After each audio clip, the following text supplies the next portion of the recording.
Welcome to Leaping Larry's Revolutionary Reading Theatre.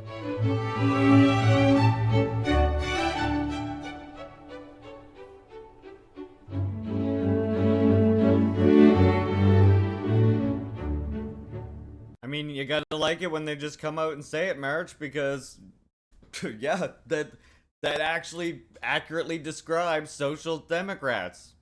Good job. Way to go. Thanks for telling us exactly who you are, social democrat. That is literally what they are, indeed. Alright, everybody, we are reading we're reading our comrade today. Complainie Lainie wrote Palestine, Patriarchy, and Power, the Urgency of Decolonial Feminism. We started this yesterday. Last week. Yesterday. This is the link to it here if you would like to follow along. We're down here on chapter 3. So we're working our way through this one on Tuesdays.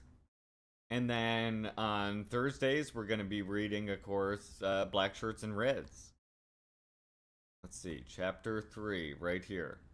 Ramifications of reproductive genocide in Gaza for women and children. Move this here. They're not doing a raid of your house, are they, Bob?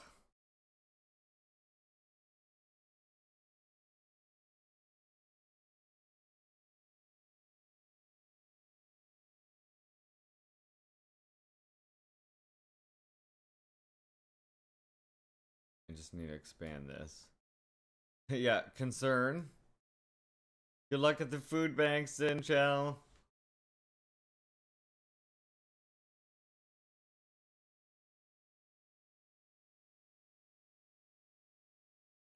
Chapter 3, Ramifications of Reproductive Genocide in Gaza for Women and Children. True intersectional decolonial feminisms are about total collective liberation, and it has to start with Palestine. How can we convince a capitalistic genocidal system that we deserve access to reproductive health care when the system annihilates the occupied Palestinian people? In truth, neither America nor Israel affords people equality in any meaningful sense. The genocide of indigenous nations in Turtle Island is ongoing, and the same imperial capitalist system is driving both genocides. Our Congress would rather happily take AIPAC money and call student protesters anti-Semitic for saying intifada, uprising, or shaking off in Arabic, than take a stand against the interests of the empire. Instead, the ruling class weaponizes the idea of liberation and safety for certain people while dropping bombs and sniping children in the head. Sniping children in the head, sorry. The U.S. claims that lining the pockets of arms manufacturers and sending warships and aircraft carriers is a move of de escalation. Francesca Fior, Guido Vernose, Marco Castigliongi, and Miraz Nator on family, quality of life, and child psychology well-being in Palestine. Quote, in line with the Commission on Human Security, Alkari 2002, Batniji and colleagues 2009 defined the concept of human insecurity as chronic threats to survival, development, and well-being in the Palestinian territory. Such threats jeopardize the everyday life and development of individuals, as well as the cohesion and existence of families and entire communities.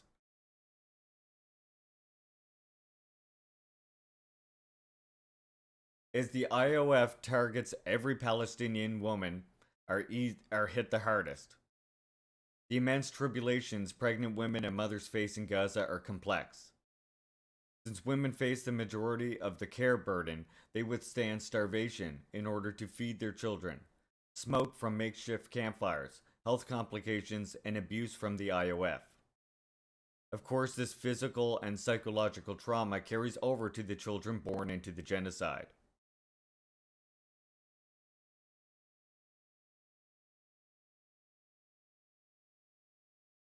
What the fuck, Bob? Don't be yelling at them. What?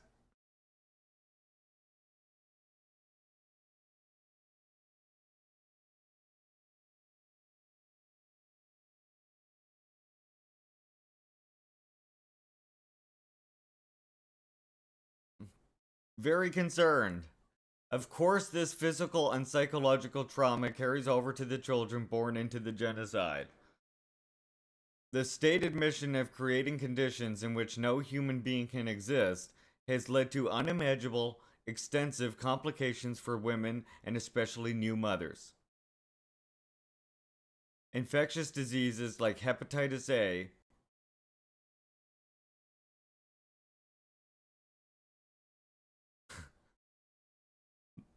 well, I appreciate your bravery, Buff. I just still we love you is all, you know.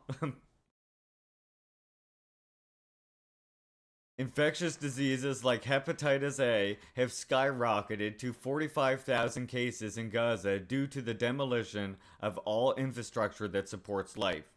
When birthing people present with hepatitis, they are at a higher risk of hemorrhaging. Miriam Humed, a midwife in Gaza. These life-threatening complications, of course, become much more dire in the face of non-stop bombings, targeting healthcare facilities, starvation, and loss.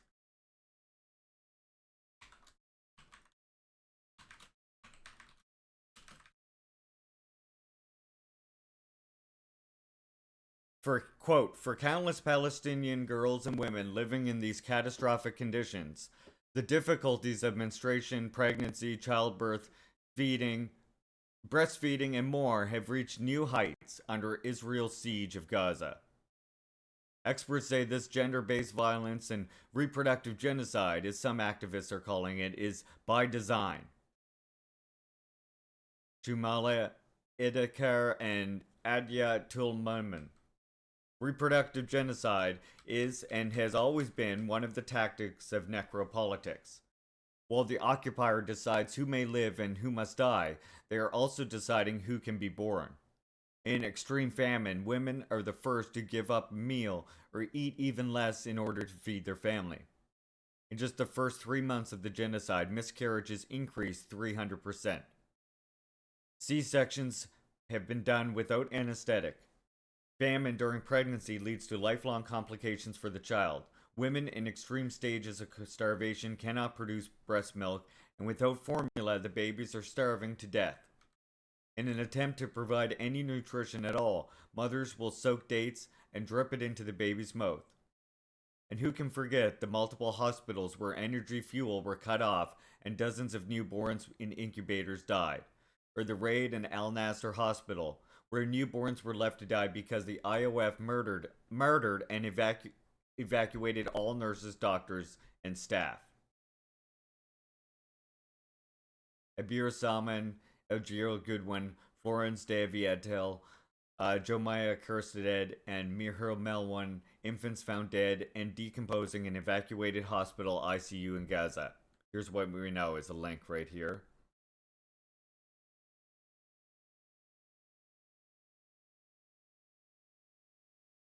Yeah, absolutely, exactly, Sean Me. White privilege can run out real quick if reactionaries get a sense that you aren't, upholding whiteness too. Yeah, which is why, collective action is the most important thing, right? Individual action is what we call adventurism and really doesn't is hard to get anywhere with, let's say.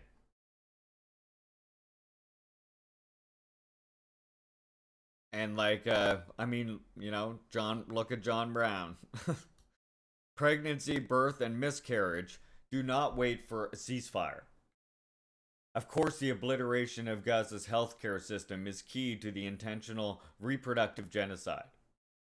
Any complication a woman may face, there simply is no medical care for her in the north, and very little remaining in the south. At least 31 of the 36 hospitals in Gaza have been targeted by the IOF as of May 24th, 2024, even though hospitals are always protected civilian objects in warfare.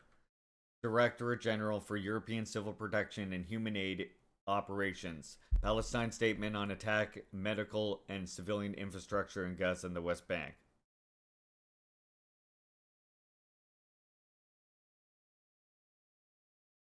Miscarriages, neonatal mortality, and maternal mortality have soared as a result of the lack of healthcare combined with the added stress of famine and genocide. And here's that link that I just mentioned. Approximately 183 women are estimated to give birth daily in Gaza, of whom 15% are expected to need additional medical care due to pregnancy or birth-related complications. Data on the number of women who have died giving birth since 7th of October is unavailable. For February, August 2024, a Johns Hopkins University study projected around 3,400 maternal and neonatal excess deaths and stillbirths, including those for traumatic injuries in the conflict escalates. From Elki Murafeb, Mohammed Al-Farik, Molly Farab, Shadha Elnzip, and Zina Jamaluddin. Pregnant women in Gaza require urgent protection. Given the fact that the Lancet estimates upwards of 186,000 deaths as of July 5th, 2024, we can expect that many more thousands of mothers have died in total. The complications from extreme starvation also result in infertility and miscarriages. Again, this is textbook reproductive genocide, as is the case anywhere the US empire touches. Pregnancy is a dangerous medical condition, even under the best circumstances, so these risks have always been heightened for Palestinians living under apartheid. For decades, Palestinian women have been forced to give birth without medical attention at checkpoints.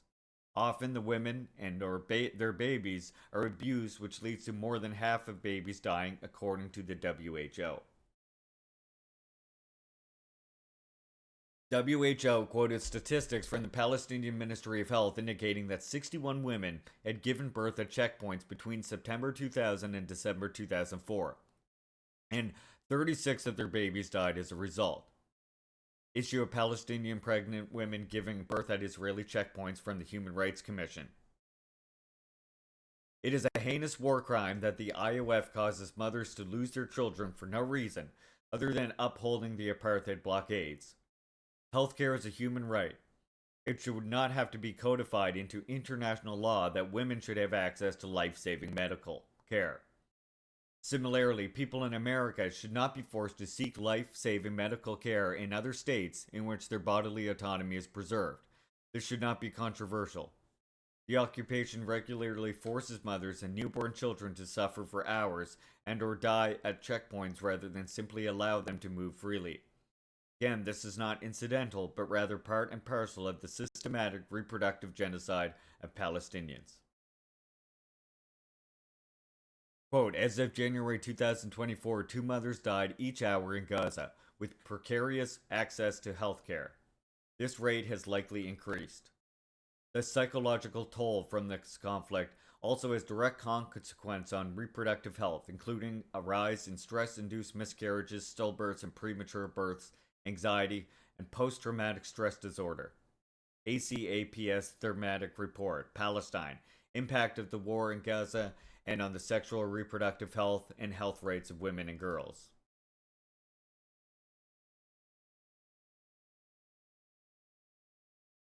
As we've seen from the callous IOF one shot, two kills merchandise, the murder of pregnant people is not simply collateral damage, but rather a means to an end for the apartheid regime.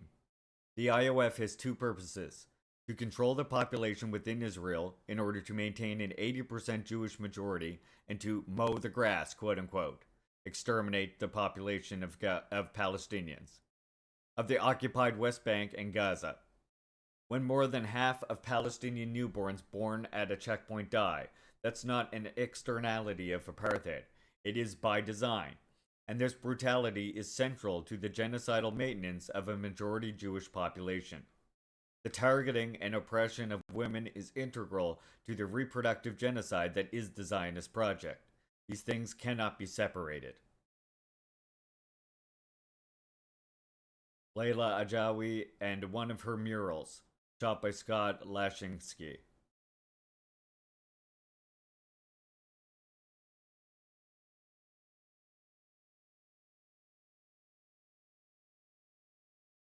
And we'll do one more chapter today as well. Reproductive genocide. Women in Gaza do not, quote unquote, lack access to healthcare. The amplification of Israel's genocidal tactics has caused Gaza's women to suffer incomprehensible horrors. Prenatal services are virtually non-existent because the IOF targeted basic civilian infrastructure. Miscarriages are through the roof, not only because of the ubiquitous constant attacks, but also because of the long-term effects of malnutrition. Miscarriages increased by 300% between October and December 2023 because of health complications from lack of available care and resources, combined with MHPSS, needs arising from fear and anxiety. An estimated 60,000 pregnant women in Gaza have little to no access to adequate antenatal health services. The unavailable or inability to attend antenatal and postnatal checkups increase the risks of maternal and neonatal death. This is that source right there. I won't be so neutral. Women in Gaza do not, quote unquote, lack access to health care. They have been systematically denied access to life-saving medical care on purpose. Destroying nearly every hospital in the Gaza Strip was not done by accident. It was not a natural disaster. It goes without saying that hospitals care for the most at-risk people, the disabled, cancer patients, babies in incubators, birthing people, the critically injured. Of course, the intersection of disability, sex, gender, and age all complicate one's experience.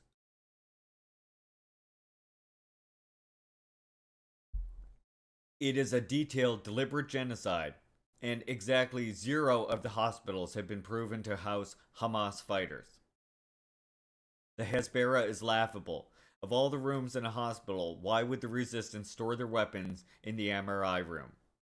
It is a blatant obfuscation, with the explicit purpose of justifying atrocities against Palestinians as a whole. Even if combatants were in the area, targeting a hospital is always a war crime.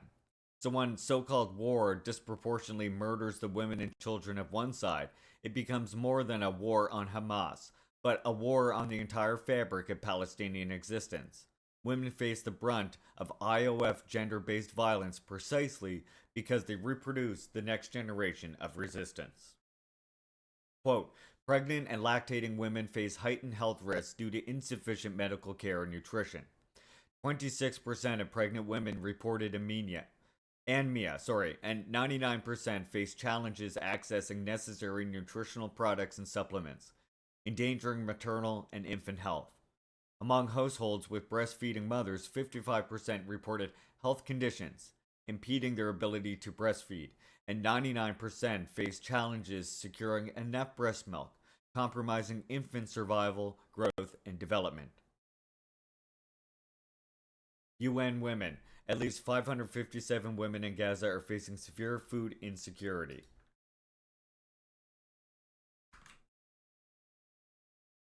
The complete purposeful destruction of the healthcare system in Gaza has been catastrophic. Again, this is central to reproductive genocide. Destroying hospitals ensures that Palestinian lives cannot be saved and that their deaths cannot be accounted for. Even makeshift field hospitals have been attacked. And even knowing the Hamas health ministry has been incapacitated, Western media has kept reporting only 40,000 dead up for months up until the time of this writing. When Israel threatened to send Gaza back to the Stone Age, they weren't being hyperbolic. Amputations and C-sections have been performed without any anesthetic at all, and always without proper sanitation. There are not personnel or resources to provide adequate wound dressing changes, leading to further infections. Beyond complications arising from childbirth, C-sections and amputations, vaccine apartheid complications, and the healthcare collapse in Gaza. Quote, statements from health providers in Gaza indicate that some surgical procedures, including cesarean sections, have been conducted without anesthesia and at times without electricity. Women who are pregnant or lactating require higher water and caloric intake to ensure healthy pregnancies and birth outcomes. In Gaza, over half of the women who are pregnant are anemic. Anemia and pregnancy can increase the risk of preterm birth and low birth weight. Left untreated, these women will have increased complications during pregnancy, and their children are at risk of developmental delays. Ellie Makhover, Mohammed Afifi, Molly Fair, Shaha El Nakib, and Zina Jumaluddin. Obviously, the forced famine and obliteration of healthcare structures is catastrophic for every person in Gaza. But the occupation has told us point blank that they intend to make Gaza a place where no person can live, since the IOF seeks to destroy all life. They target the very thing that produces and sustains life, women. As we fight the patriarchal oppression in the imperial core, we have an obligation to advocate for the women suffering the brunt of the empire's subjugation in Palestine and the global south at large. Liberation can only come from an intersectional materialist movement. The same capitalistic forces which impose the reproductive divide and threaten our bodily autonomy in America also aim to otherize and marginalize the women of Gaza. The struggle is one and the same. So remember not to weaponize westernized liberal feminisms. The women in Gaza are not primarily oppressed by their proximity to Gazan men. They are oppressed by the violent occupation of their lands. The sexism Palestinian women face cannot be separated from the intrinsic brutality of genocidal Israeli state. From the rind to the seed, Complainie, Lainie, oil on canvas. There's another piece of art by our comrade Complainie, Lainie. Hey Scuba Duck, welcome. There we go.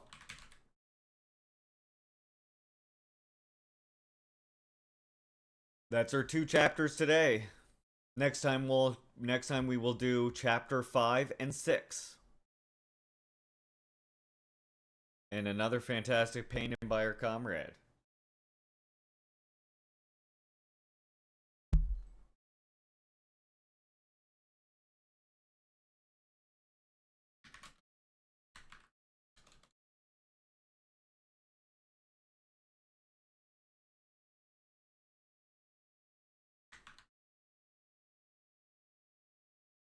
Make sure if you're not following, thank you Sam, I was just about to do that. Make sure if you're not following our comrade Complainie Lainie, you follow up ahead. And if you have missed our previous reads, there is a link to the work right there. And we are going to be on chapter 5 next Tuesday.